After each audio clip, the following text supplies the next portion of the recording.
एक जब हम संगीत के सीखे जाए हाँ जी तो कुछ दिन सीखनी फिर प्रोग्राम मिले लागल महुआ चैनल हई चैनल में चुनाव होके लागल तो संगीत सीखल तो बहुत जरूरी बा। जब अफसोस बा लेकिन श्रोता के प्यार मिलत तो मिलत रही तो हमें गावतो रहे के बा हाँ जी और सीखतो रहे के बा। हाँ तो घड़ी हम एगो गीत गाई आराम में सीखी कि हमें निज धर्म पर चलना सिखाती रोज रामायण। कहीं कविता के कुंजों में बना मंदिर है हिंदू का सदा शुभ आचरण करना सिखाती रोज रामायण। आज जिस दरबार में हम आए हुए हैं उसी दरबार की एक कहानी अंत समय में अपने प्रोग्राम की समाप्ति के दौरान बस गुणगान धूप शब्द में कि दीवाना है भोले बाबा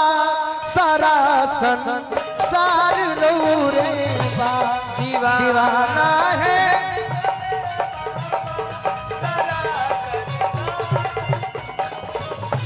दीवाना है भोले बाबा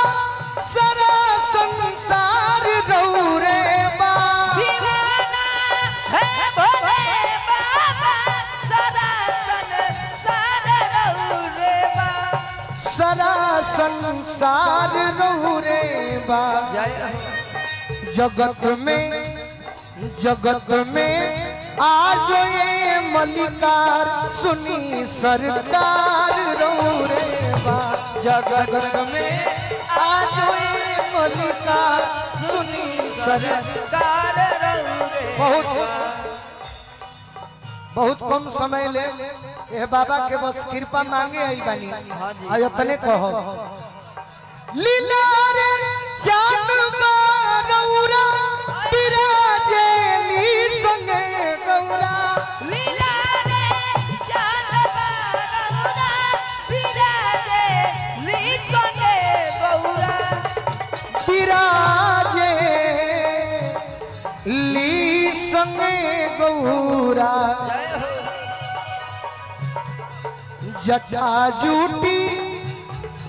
जटा जूटी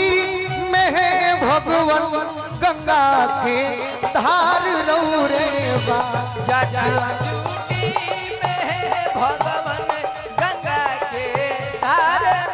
रे बा दीवाना है भोले बाबा सुनी संसार रे बा दीवाना है भोले बाबा सुनी और का अभी गुणगान थोड़ा रउर को कहीं ना जोड़ा अभी गुणगान थोड़ा रउर को कहीं ना जोड़ा रउर को कहीं ना जोड़ा भाई सनोज यादव जी दाऊद नगर से टीम अभिमन्यु के सदस्य अभी गुणगान थोड़ा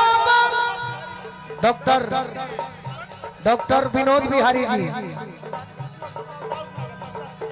दाऊद नगर शिवानी शिशु अस्पताल धरती के दूसरा रूप डॉक्टर साहब अच्छा बहुत सुंदर अभी गुणगान थोड़ा रउर को कहीं न जोड़ा अभी गुणगान थोड़ा रउर को कहीं ना जोड़ा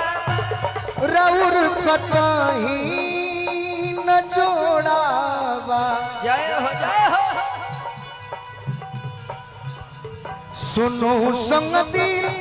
सुनो संग दिल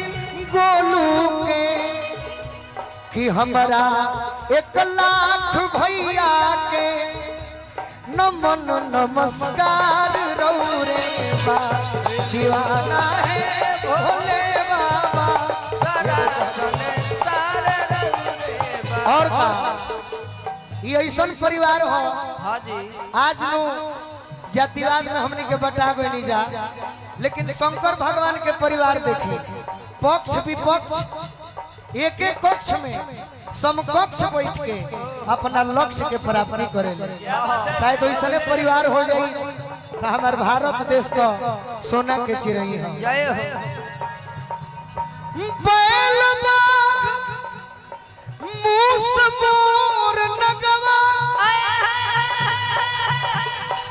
बैल बाघ मूस ना के कोनो मित्रता नहीं खे, बाकी परिवार देखी सब एक ही जगह बाड़े। हाँ जी कि सबके अरे दुश्मन बा लगवा, अरे सबके दुश्मन बा लगवा, फिर भी तब तो सन्मति सबसे सुघर परिवार रौरे, तब है भोले बाबा सारा संसार रौरे बा, दीवाना है भोले बाबा सारा संसार रौरे बा, दीवाना है